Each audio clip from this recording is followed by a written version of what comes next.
Hey, it's Alex Radcliffe from Board Game Co., and this is To Back or Not To Back. We have another one this week, not a large one. Last week's was all the catch-up and all that stuff. This week is going to be a fairly short and condensed To Back or Not To Back. I say that now, it'll still manage to be an hour and a half. We'll figure it out. Next week, there probably will not be a To Back or Not To Back. There'll actually be something else in its place, but that we can figure out another time. For now, let's go ahead and start this off, heading into the week, starting off with Board Game Adjacent. And for Board Game Adjacent this week, we have bags and playmats for board games from Board Game Tables. Basically, they're doing a re-campaign thingamajiggy, 3,000 backers, $219,000 raised, and this is their newest iteration on the board game bag. I believe they have some slight tweaks to it. I'm not actually certain. It might be the exact same model. I don't know. They also have playmats, which are definitely something that I do recommend their playmats as well, with the caveat that you have to have a use for them. I have both their bag and their playmat.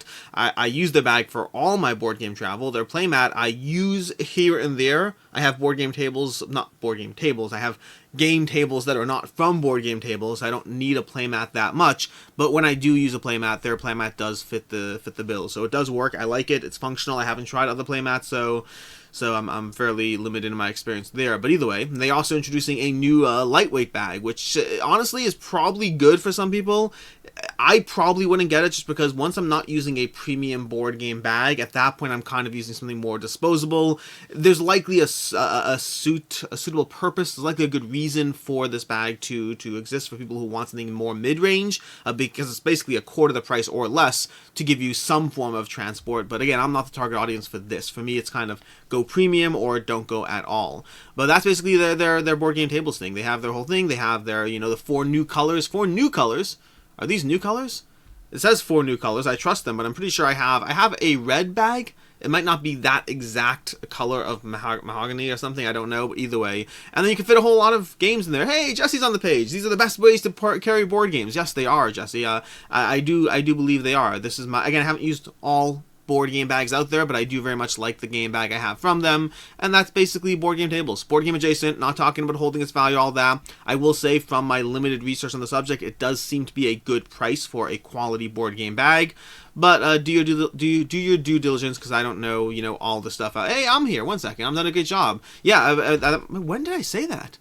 Oh, I once did have one of their bags in one of my videos a long time ago. I did a deluxification video where I had one of their bags. I must have said that, but yeah, it's true. That's Board Game Tables. I'm just spending more time just scrolling through the page, and that is effectively Board Game Tables. So that's our Board Game Adjacent. Moving on to the not funding category. The not funding category, we have 3 this week, unfortunately. A few things that are still struggling along. We have White Hat from Dragon Dawn Productions over on GameFound. This is a trick-taking game where you're going to be moving along the board as you win tricks, but part of the balance as well is that, like some trick-taking games, not all, is sometimes you specifically want to lose tricks, which is part of the balance of this game. So it's not all fun and game. Well, it's all fun and games. It's not all about winning. Sometimes you're trying to lose, and I like it when a trick-taking game gives you that motivation. Ghost of Christmas is actually from Board Game Tables, but it's my current, newest, most favorite trick-taking game, and part of the reason I like it is you're going to be bidding for tricks, and then at a certain point, once you've won the amount of tricks you bid, you actually intentionally want to lose. This is a mechanic I saw as well in Brian Brew, the idea that something you're intentionally trying to lose. I like that aspect of trick-taking games, and while I haven't played White Hat, I'm intrigued by that aspect of it. Now, this is effectively a reprint or re-something majig of Black Hat, an earlier game from them. It seems that they took the game Black Hat and just changed it up a bit, so it's not like you want Black Hat and White Hat. It seems like you'll just want White Hat, but if you do want Black Hat, get White Hat. If you like Black Hat and have Black Hat, maybe you want White Hat, and that's basically White Hat, as you can see from the excessive use of the word hat. This is over on GameFound, 74 backers, 12 days to go, not currently picking up an audience. It could well cross that funding line. As of right now, if it continues based on where it's at right now, it will fund, but it will fund with a very, very small amount of money. So I don't know if they're looking at a cancellation and relaunch. I don't know. There are a whole bunch of other games you can get if you want any of the other games. Specifically, I've noted Black Hat is not available because seemingly White Hat is the new version of Black Hat, meaning while they're offering other games that they've produced, They're not offering Black Hat, because if you want Black Hat, just get White Hat. But that's effectively what's going on with White Hat. Trick-taking game where sometimes you want to lose, you can be moving forward on the board, bunch of other games available. That is this campaign. Next up, we have Bat Flip. This one I'm covering because a patron sent it over to me. Bat Flip is a team shuffling baseball card game. Not currently funding, although very, very, very, very close. So 200 backers, $10,000 raised, 24 days to go. This will cross that finish line. Same thing in general. Maybe if they're looking for more, then possible cancellation. I imagine we're not going to see a cancellation on this one, so it'll probably go through. But Bat Flip is a team shuffling card game. Pick 2 teams, shuffle them together, set up and play a pitcher. You're going to be going through some basic baseball mechanics as you go through the game. Looks to be very much a baseball implementation of a board game in a card game system being brought to your table. Supposedly from the patron, supposedly it's a good game. I don't know for sure because I haven't played it, but there is the option to test it out and see if it's for you, and supposedly the feedback has been pretty good. That is basically Bat Flip. As far as value, I generally don't talk about will they hold this value on games that aren't funding yet, because they're not funding. I will say instinctively, because of the price point and size of this one falls in the category of being less likely to hold its value. Same thing with White Hat, by the way. Both of them fall in the category of being just smaller games that are cheaper games that are less likely to hold their value, so that's almost always a guarantee with these smaller productions. Next up, we have Urto. Urto, which is not loaded. There we go. There's loading my page now. Urto, which is a dungeon crawler that seems to be a family-focused or kid-focused dungeon crawler. Seems more family-focused than kid-focused, but currently at $9,000 raised, 165 backers. Same thing as the other ones. If things continue, this will likely fund, but it'll be a slow walk over that finish line. And Urto is a dungeon crawler that's going to be giving you the classic dungeon crawling mechanics, but very much streamlined to be more family-friendly or more accessible in what it's doing. Similar to Core Quest, similar to Catacombs of Karak. Different game, but just the idea of having a more accessible dungeon crawler to your table. Past that, it's, currently you're looking at pledge levels are of 39 euro to jump in, and then 59 euro for a pack over there, and then you can keep going higher and up as you go through it. The art looks cute, the game looks fine. I don't know much more about it as far as where it'll specifically stand out, but this is Urto, a lighter dungeon crawling experience. And the art reminds me of something. It almost reminds me of a game called Passengers, which is going to be coming to Kickstarter soon, but something about this art really reminds me of something, but I tried looking at the artist, I couldn't figure out what else he's done that this is reminding me of. But anyways, that's going to be the not funding category. From there we move to Temerity. Temerity, which is actually funded. This one is 58 backers, $3,000 raised. Temerity, 20 days to go, and this is basically a thought-provoking two-player game, a mind game of trying to read your opponent and do whatnot. I do recommend watching the video. It's like they're very heavily, the video is very entertaining to watch, very heavily leaning into the I did this and I caught you there and you did that. It's a solid video. It's nothing wrong with the video. It's just it's a little over the top in the acting and the implementation, which I found actually enjoyable to watch while not being a ding against the game itself. The game does seem to be buying into the idea that it will be potentially more successful. Like, they have this aspect of each deck comes with a key card, or whatever it was. Each deck comes with a victory card, which can be put at risk over a game of Temerity. So you can hold on to it, you can use it as a starting player card, or you can risk your victory card. So there's some aspect of minimal amount of collectivity-ness in that sense. But past that is a two-player game of just trying to utilize the cards in your hand to get one over your opponent. The art seems okay, the world seems okay. It might be an amazingly fun game. I just don't know if it's streamlined enough, or if it's not necessarily streamlined, if it might need a developer almost to bring this one to wherever it needs to be. Right now it's 58 backers, that's what it is right now. So if you're interested in this one, you can go ahead and join the crowd there. And then from there we move on to updates. Updates are going to be Yucatan. Yucatan is going to be our first and only update from prior videos. In general, updates are going to be when I covered a campaign in a prior video and I want to cover whatever else is going on. In this case, the only game I'm covering today that I covered in last week's video, that's going to be the updates, is going to be Yucatan. Now Yucatan does have 8 days to go from when I'm filming this over here, so 7 days from when you're watching this probably, but basically that does mean that we're actually probably, I'm not going to have a 2-back or not back next week. So we'll have to figure this out, because my assumption, so Yucatan hasn't yet released any of their official final charts or whatnot. Generally, the big thing I talked about last week is the idea that Yucatan hadn't yet officially confirmed what is and isn't exclusive, which made it very hard for me to talk about the value of the game. Maybe I assumed the value would be fine, the same way it was with Kemet Blood and Sand, to a slightly lesser degree, because of the fact that Kemet Blood and Sand was a reprint of an existing, already well-received game, and Yucatan is something new, so doesn't have the same level of guarantee. But in terms of MSRP, in terms of the exclusives, in terms of what you're getting in the Kickstarter versus what you're getting in the game kit packs or whatever, I did feel that Yucatan was likely a safe bet, but at the same time, they hadn't actually officially said what is and isn't going to be exclusive or game picks or whatever it is, which makes it harder for me to judge it, and for sure. That said, they have since released some of these little tags you can see over here as you go through stretch goals of what's going to be direct only versus what's going to be, you know, in the full retail pledge of the game or all that. And so going through these over here, we can see that the upgrade coin is direct only, meaning you're getting it in the Kickstarter version or some sort of game kit,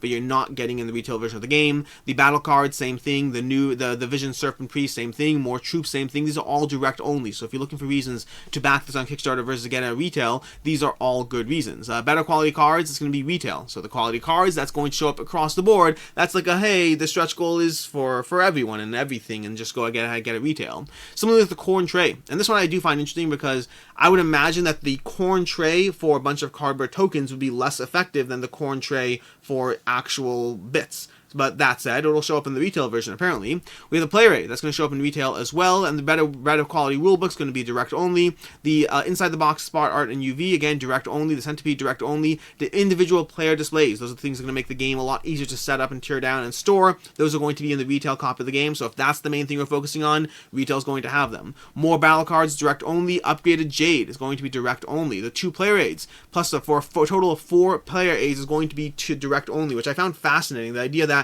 the retail copy of the game is going to have not enough player aids for all the players. That seems like such an interesting area to skimp on. Although, I mean, I'm not behind the scenes in this one. I don't know what's going on in the production conversations around whatever. It just seems like not giving enough player aids is such a... I don't know how much those things cost, but I think it's just an accessibility thing that it should be in your retail copy of the game. But whatever. Jade Tray is retail. Again, like, just forget the trays. Give people the player aids and keep the trays for the direct only. But either way, point is that unless they release, like, so with what they did with Kemet Blood and Sand is towards the end of the campaign, they released a bit of a chart showing you the cost of everything and the MSRPs of all that and the benefit of getting it here versus there. I can't say for sure until I see that, and I don't know if we'll be having it to back or not to back next week to talk about it, so we'll have to see. Maybe I'll cover it in a week in review, I don't know. Maybe check my week in review. If I remember and if I see it, I'll say something. But effectively, as of right now, it does look like getting it on Kickstarter is the way to go if you care about those extras. They're giving you enough extras into including content, including deluxifications, including the player aids, which I actually do want, that if you're interested in this game, Kickstarter will be the more expensive place to get the game, but you are getting extras that you have to decide if you want them yourself. If it's anything like Kemet Blood and Sand, then the amount of extras you'll be getting, the amount of, gameplay content and deluxifications and nice extra stuff you get is easily worth it, but that depends on if you want the game and whether you care about those specific extras. But overall, I do think this is one that will hold this value. Not as much of a guarantee as Kemet Blood and Sand, just because this is not a reprint, it's a new game, which changes the conversation, but just wanted to go over that as an update, because last week I said I'm holding off until they announce stuff, and they semi-announced stuff, so we have more information to go on. Which brings us to all the new stuff. And we're going to do, usually I do these in order of how soon they're ending. Today, just because it's a short enough week, I'm actually going to go through everything else, and then I'm going to end with Marvel Zombies, which would otherwise first be on this list. But going through everything else, we're going to have Total War Rome, the board game.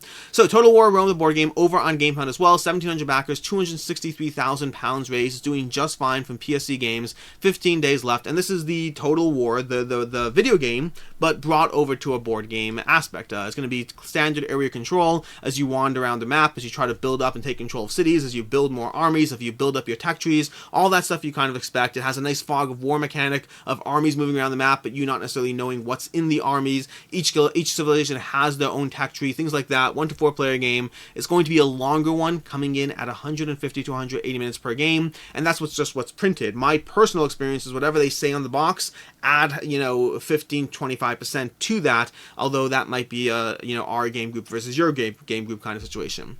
But that's overall what's going on over here. As far as why back now, they did a nice job. I love when campaigns do this. They just put everything front and center. Why back now? So first of all, there's going to be the Emperor expansion, which is GameFound exclusive. So if you want that Emperor expansion, if you want all the gameplay content for this game, getting it at retail will not give you that content. Your options are going to be the GameFound campaign over here, or alternatively the secondhand market. picking it up from somebody else who bought it. Additionally, you have metal coins and building minis. Now, these are things you're paying for. They're not included inherently in any base pledge. You'd have to pay for them, but they are GameFound exclusive if you want those upgrades. Coins and miniatures. Coins, of course, you can get any metal coins from anywhere, and it'll be a somewhat decent substitute, but if you want these specific coins or those buildings, well, you're going to have to get it on GameFound. And we have 115 miniatures and 1,400 cards, and a 35% discount off MSRP. Now, that's a very notable thing in general. The 35% discount, the first wave shipping is just you're going to get on the first wave. So if you want to get it earlier, GameFound seems like it is promising to get it to you earlier. Not necessarily promising, but they're saying first wave shipping. That seems like it's a basic guarantee that you will get the game before other people.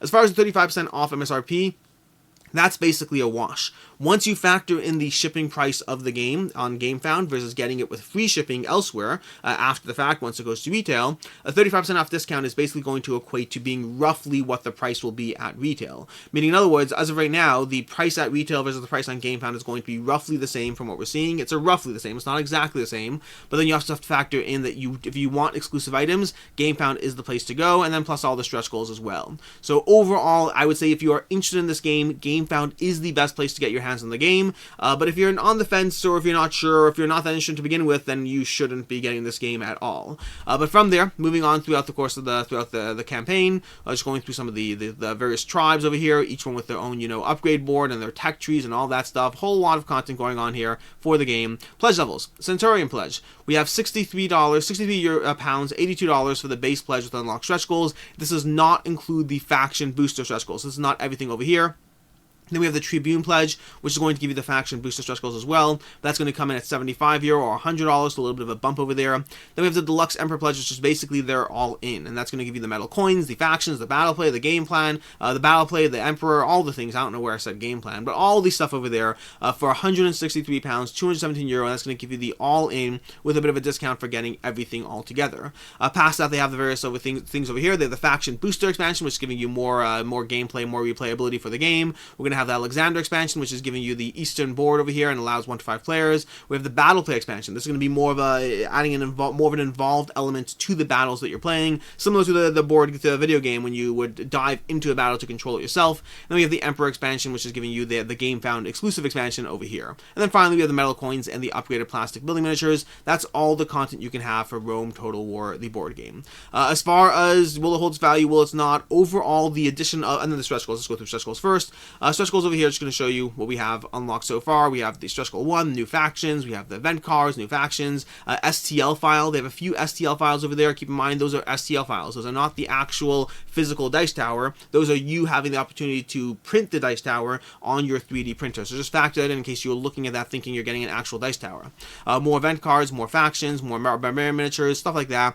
Another dice tower over here, the Greece dice tower. So again, it's great if you have a 3D printer. Otherwise, I don't know if that has much value to you. As far as will it hold its value, will it not?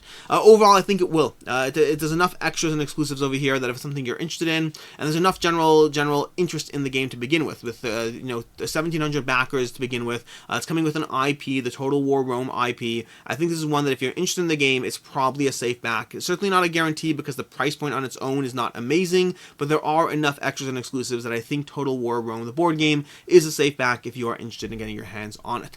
From there we go to Sink or Swim. Sink or Swim, the plan to execute a perfect routine in this highly interactive cooperative board game from Bezier Games.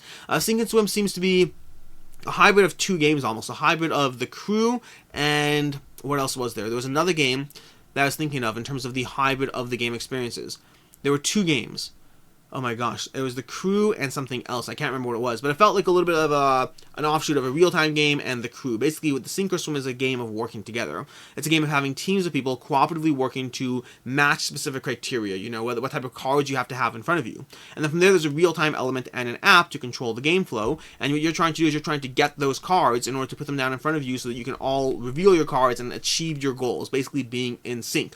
So it has that aspect of The Crew where you can kind of have multiple goals that slowly escalate and make things more and more difficult and add more to the gameplay party game challenge of what's going on at the table. while having a real-time element as opposed to a more strategic, well-thought paced element. So if you like the crew and you like that kind of real-time element, I think this is giving you that additional panic and party to the game. If you don't like that kind of thing, if you don't like that panic and party mode, well, this is going to have a physical timer. Also, it's app-based, by the way, and the app is required. So factor that in as well. It's not, heavily getting involved in your game, but it is running the game to a small degree, having the timer, giving you extra time or losing time as you progress through the game, doing stuff like that to manage the game flow for you. Overall, it looks like a light little party game. And as far as exclusives, as far as reasons to get this on Kickstarter, exclusive-wise, the game's going to run you $20 plus around $7 shipping, bring you to around $27 for the game for a small card game, and that will not be that much later. This is going to be a game that is absolutely cheaper down the road, but it is giving you 25 Kickstarter-only element cards. So if you want the exclusives and you don't want to hunt it down the second-hand market, then this is giving you a reason to back the game. But will it hold its value? Almost certainly not. I don't see the mass appeal for this game being enough that this is going to be sought after for those 25 Kickstarter-only cards, and so I think this is one that if you're interested in the game and you don't want to hunt it down, then getting it on Kickstarter makes sense. If you're not interested in the game, or if you're on the fence about the game, or if you don't care about those cards, getting it at retail will be a significant savings once you factor in, well, everything. I mean, it's a small game. It's a small game. It's going to come with a small price point, and the shipping cost over here is really going to dig into any real reason to get the game on Kickstarter. Next up, we have Hike, a card drafting racing game with Huskies. This is going to be from a first-time creator coming to you from Snowboard Games. And Hike is a game of building out your dog team. That's what you're doing. You're building out your dog team to have the most efficient racing team of Huskies as you move through across this layer of cards to try to progressively get to the end faster and more efficiently than other players. Building out your Husky team is going to have this aspect of matching colors. Think of it as personalities. Each Husky has different Huskies they want to be associated with or not, and you can see the borders on these cards, how they line up and match up. And so there is that element of trying to figure out how to build out your team and initially managing how you're going to be moving along this trail, matching for the symbols and trying to most efficiently build out your team to move along the pathway. There's going to be some other elements added as well, some expansion stuff, some small little things to tweak and add to the gameplay experience, but effectively it's a racing game where you're building out a team and trying to most efficiently race out to the end of the trail. You can see more gameplay over here. There's some videos. You can check out some content. Rado has a video going through the play, all of that. As far as getting it on Kickstarter, if you want to get it on Kickstarter, we have Hungry Gamer, we have board games in a minute, a whole bunch of other stuff over there. As far as getting on Kickstarter is going to have two things. They have Kickstarter Limited, which if you want the expansion, that is Kickstarter Limited. That's not Kickstarter exclusive, that's more limited, meaning it's going to be a lesser print run, not as widely available, but so if you want to guarantee that, Kickstarter is safer, but not a guarantee of exclusivity. But what is going to be exclusive is going to be that wooden first player compass marker, so if you want that, that's going to be the Kickstarter exclusive element. As far as will it hold its value, will it not? I'm skeptical it will. I just don't see there being enough demand on this game. Now the $26 plus $28 plus shipping to get the game is just going to run into a point where the game's likely not going to have enough demand. And it's doing fairly well, by the way. 2,000 backers is tremendous, by the way. $77,000 raised, 2,000 backers, but it's still the price point to the amount of game you're getting here. I don't think it's one that will hold its value in the aftermarket. You, on the other hand, if you're interested in getting this game, your options are likely Kickstarter or trying to get your hands on it by getting it secondhand or anything like that, or maybe waiting for it to get to retail. So it's a toss-up as far as what you do. Is it worth it? Is it not? Are you willing to pay the price point? Do you want to try to save $10 and see if it shows up at retail? Those are all conversations you can have, but it's one that I am skeptical that overall it will hold its value. Which brings us to Skate Summer. Skate Summer from Pandasaurus Games. 559 backers, $35,000 raised, 19 days to go. This is effectively a push-your-luck game. It's a push-your-luck game of being a skater in this general city or whatever and trying to play cards to the various sides of your board. Your board's going to have a balancing mechanism, and as you play cards, you're effectively getting better and better at what you do, but you're also rolling more and more dice, potentially adding to the possibility of you failing, of you falling, of stumbling, whatever it represents in terms of a failure. So it's push-your-luck. The more you do, the better it can be, but also the more dice you're rolling and the more potential stumbles and pitfalls you can have on you. Meanwhile, as you go through the game, you're trying to level up, you're trying to wander around to the various edges of the park, trying to collect the SKATER and upgrade your board accordingly up here. You're going to be trying to, you're going to be trying to roll dice, trying to upgrade your skills, and you're going to be playing different cards with different symbols as you try to wander around the board. So primarily a push-your-luck adventure as you try to figure out how to just be the best skater and wander around, upgrade, and score as many points as possible as you go through the game. That's everything going on in Skate Summer. The Kickstarter extras over over here, the deluxeified version of the game. There's a few pledge levels over here. To begin with, there's a $50 pledge level of that's giving you the retail edition of the game for $50, and then there's the special edition of the game for $70, giving you the Skate Summer Special Edition. Now, before we get into either of those, shipping prices on the game seem to be running around $25, meaning your retail edition, if you look in the shipping thing, it says they're going to try to keep it to $25 or lower per pledge, so that basically means that you might be paying up to $25, which, for the retail edition, means you're paying $75 for the retail edition of this game, which is a horrible price point to pay. If this does make its way to retail, and coming from Pandasaurus Games, I imagine it will make its way to retail, that is a bad price to pay for the retail edition of this game. This game will be significantly cheaper than $75 at retail, 100%, not even a question. But past that, the special edition. Special edition is giving you more of a reason to back, because now your options are Kickstarter or the secondhand market. Now it's going to run you $95 if it's going to be if the shipping does end up being $25. That means you are still paying $95 for the special edition of the game. But it's going to give you 5 skater miniatures, so you can be upgraded from meeples to miniatures. And they did clarify in the FAQ you're getting meeples and miniatures, so it's not going to be an upgrade. It's going to be an extra. Additionally, you're getting translucent balance dice. You're going to be getting translucent flame tokens. These are going to be replacing the various tokens you're getting, either the regular dice or the cardboard tokens you're getting for the game. Those are definitely an upgrade over there. The 5 plastic balance markers. We're going to have the extra Mon Skater miniature, whose name was Rex Luthor, I think it was. No, something else. It was Rex. It was Rex something. It was a very cute and clever name. We have the new Mon Skater character board. We have the Mon Skater miniature over here. We have the Mon Skater character boards. Basically, slowly unlocking more stuff for the Kickstarter version of the game, for the special edition of the game. If you're going to get this game at all on Kickstarter, then I highly recommend getting it with the special edition. Otherwise, retail is 100% the way to go for getting the game, because the price point of $75 is just way too much for this game compared to what it'll be later. I mean, I have a hard time seeing this being as more than $40 for the retail edition later, which means you're just paying a very large premium to get this earlier or now, or support the company, or all of that. But if you're interested in the deluxe version of the game, then yeah, you can go ahead and get that. Will it hold its value? Will it not? I'm skeptical that it will. I think that with 500 backers right now, there's just not enough demand for this to be something that you can turn around and sell for $95 later if it turns out to be a game that's not for you. Can you sell it? Absolutely. Will you take a hit on it? I'm pretty sure you will. I just think that there's not enough demand, and the price point to content ratio is just a little too high, that I don't see this being as a safe back in the typical sense. If you're interested in it personally, if you don't want to crawl through the secondhand market to get your hands on it, then yeah, Kickstarter is still the way to go. But as far as is it a safe back and one that you can turn around and sell if it's not a game for you, I don't think that it is. And lastly, moving on to Marvel Zombies. Like I told you already, this is going to be a shorter video than usual, although granted, there's no guarantee that I won't spend the next half hour talking about Marvel Zombies, but I probably won't, only because I've said that I will be doing a dedicated full video on Marvel Zombies before the campaign is done, and so I'm going to do that, and so this won't be the last you hear from me about Marvel Zombies. In any case, moving on to Marvel Zombies. I'm not going to heavily focus on this. I did a full Should You Back It video. You can check that out if you want to see the general high-level information of all the stuff. As far as right now, I'm going to be focusing more on some of the most recent additions or things or changes since I did my first video. Now, first and foremost, they actually have, I can't go through the updates. Updates are a pain to go through. So let's go ahead and scroll down to over here somewhere, if I can find it. Where is it? Where's the unlocks? Where's the optional buys? We have, nope, over here. Here we go. Here's the Fantastic Four expansion. So we have Fantastic Four Under Siege is going to be the expansion that they, can I click on it here? Here we go. Fantastic Four. Let's open that over there. Fantastic Four expansion. This is going to be one of the updates they released. This is the big reveal. There's a full video for this. I recommend checking out the video. Very good. In general, Commands videos are very entertaining and really make me want to get stuff. But it's going to be $50 for an SRP of $60 for the Fantastic Four expansion for the game. And this is going to be giving you all of this stuff over here. You know, 8, 9, 10 miniatures for the game. A bunch of gameplay content. Its own unique scenarios. They're not saying the amount of scenarios just yet because they're trying to add as many as they can, so they don't have a firm number just yet. It's also adding, 4 extra Kickstarter exclusive miniatures if you get the game here.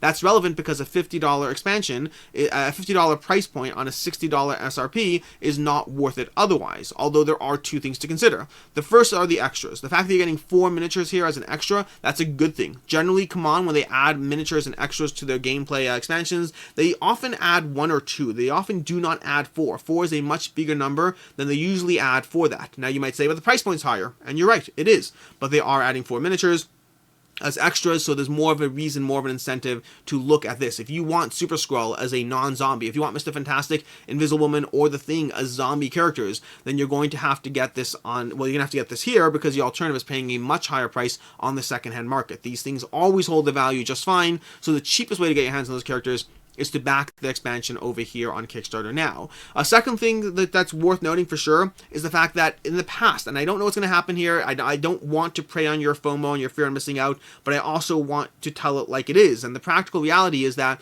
while there is a more than likely chance that this will come to retail, because they didn't say it's Kickstarter exclusive, so the game will likely come to retail, it's probably going to, almost certainly going to, there is also that small part of the back of your mind that should be aware of the fact that Marvel United, they also said they're bringing all their expansions to retail, and then they didn't. Most of the expansions from Marvel United did not make their way to retail, and if that happens here, then the people who got it on Kickstarter will easily have paid the cheapest price point because the copies will only explode in value on the secondhand market. And so if they have that whole what happened here, what went on, did it actually go to retail or not, that is something that you should consider as a factor when you're deciding what to do. I don't like saying that, because to me that is the epitome of preying on FOMO. The what if it's missing, what if you can't get your hands on it? But also it's true. So factor that in. What I would say primarily, in my opinion, if I were just telling you what I would be doing, if I didn't care about the exclusives, let's say right here, let's say they weren't offering those 4 extras, then I probably would wait for retail. I'd probably take the risk, because I don't think it's a big risk. I think it's a small risk. Versus I'm going to be getting this on Kickstarter because I want those 4 extras, and this is definitely going to be the cheapest way to get your hands on those 4 extras. Past that, going back to the campaign page, let's take a look at some of the unlocks they've had, because they've had a whole bunch of unlocks as we've gone through the campaign. They've had the daily reveals, they've dropped the stretch goals to $50,000 a part, or whatever it is, which is a lot closer to what people actually wanted than the $500,000 they had before. As usual, that is because of the pacing of the campaign. That's not because a bunch of people said we're upset. That is because they want to pace the campaign. In general, that's always going to be a thing. So anyways, moving on to the extras and the unlocks that we have so far. And like I said already, not spending a ton of time here because I am going to be doing a full dedicated wrap-up video before the end of the campaign. If I can eventually get to the stuff on this page that shows you the stretch goals. Jeez. Let's go here. So daily reveals. So far we have Iron Man, we have the Wasp, we have Sabretooth, we have Zombie Miss Marvel, we have Zombie Rogue, we have Zombie Wolverine, we have Hulk, we have Jimmy Woo, we have Zombie Storm, we have Deadpool, we have Vanessa Fisk, we have Cyclops, we have Psylocke, we have Zombie Thor, we have Juggernaut, and we have Zombie Scarlet Witch. Those are all the daily unlocks that we have as of right now. Stretch goals wise, we have Luke Cage, we have Zombie Luke Cage, we have Beast, we have Zombie Beast, we have Winter Soldier, we have Moon Knight, and we have Zombie Winter Soldier. We have Daredevil, we have Doctor Doom. By the way, have you seen that Moon Knight trailer? You should watch that Moon Knight trailer. It looks very, very cool. Very excited for that one. We have Doctor Doom, we have Kingpin, we have Zombie Kingpin more specifically, we have Zombie Daredevil, we have Namor coming up, or is it Namor? Is it Namor? I don't actually know. I'm not really that good at some of these character stuff because I don't know at all. And that's what we have so far, and we still have a chunk of time to go. We currently have 10 days left to go. Currently, I have this projected to hit somewhere between 8 and 10 million as of right now. Those numbers can change with every single day that goes by, but I do have a little projection spreadsheet going on based on past track records for specifically the Marvel United campaigns and the Zombicide Undead or Alive campaigns, and projecting outwards from there. I currently have this on track to hit between 8 and 10 million. Less than the, 16 million I thought could happen based on day one, but even then I knew that, day one could fizzle, and I wasn't certain, but I would say that I would be pretty surprised if this goes under 8 million before it's done. Although maybe I'm wrong. Maybe those projections just don't matter. Those projections are all ignoring the day one bump, by the way, just to factor it in. I did take that into account. So I don't think this is going to be less than 8 million by the time it's done, which is pretty exciting. Pretty exciting for Command, at least, because it's going to be their most expensive campaign, the highest funded campaign to date. As far as exciting for me, because I just want all the stretch goals and the reveals and all the unlocks that continue to happen. And there will be more optional buys. So that will for sure be the case. That's not even a question. And that is basically to back or not to back. There's nothing else to cover today. Everything Zombicide here will hold its value. There are best, better, and worst value pledges. We will talk about that. The one thing I will say, in case you missed the next dedicated roundup, is as of right now, unless they change things, potentially the best way to get your hands on everything is to get the Undead pledge. If you want the best bang for your buck, is get the Undead pledge with all the stretch goals, and then get the extra, the X-Men, whatever it was, at retail. Because as of right now, that extra $110 that they're charging, plus the extra shipping cost that they're going to charge you for that extra base set, the X-Men Resistance, that's not getting you anything except that extra base set. And you'll be able to get that extra base set for less than $110 at retail. That's not a question. Now, you might, again, the factor you do want to consider is, well, what if it doesn't go to retail? Those are conversations, those are factors, and that's where the FOMO would be a little stronger with me, because missing out on the Fantastic Four expansion, that's fine. Missing out on a full X-Men Resistance expansion because they changed their plans and no good retail, I would be terrified of that. But as of right now, that would probably be my recommendation. If you want the most bang for your buck, get the $130 Undead pledge, and then get the additional Resistance pledge, the X-Men Resistance, at retail when it shows up on its own. This might change totally depending on the all-in, whether they do parallel stretch goals, things like that. I don't know, and that's why there will be a dedicated full video before this thing is done. Before we wrap up and all that stuff, as far as picks of the week, and this is, I mean, my bias is here, but nonetheless, you'll see. Picks of the week, I usually do 2 picks of the week. I do one for the best value and one for the game I'm most interested in. And this week, both those games are going to be Marvel Zombies. And I don't really think there's much to argue about there either. As far as the game I'm most interested in from the week that we have here, there's not a ton of stuff, and Marvel Zombies is easily the game that I am personally the most interested in. As far as the best value, I challenge anyone to tell me that this is not the best value of the week. In terms of best value is not the cheapest, best value is the one that is the most likely to hold its value on the secondhand market if it's not a game for you. Whatever you back Marvel Zombies, you can get your money back for it. Now, there's some of those factors might change if you're paying VAT, if you're paying international shipping. I'm talking about, like, you know, the U.S. market, the typical U.S. market. This absolutely will hold its value, not a question. You can get your Galactus, you can get your pledges, whatever variation or configuration you want to get your hands on. I'm not worried about this one being a safe back. And that is everything. That is going to be our to back or not to back for the week. Until next time, I am Alex Radcliffe from Board Game Co. Thank you for being here, and as always, have a good one. Wow, that's short. 34 minutes. That's a very short weekend review. We have time for a joke. Okay? Ready for it? Did you know that dogs can't operate MRI machines, but cats can?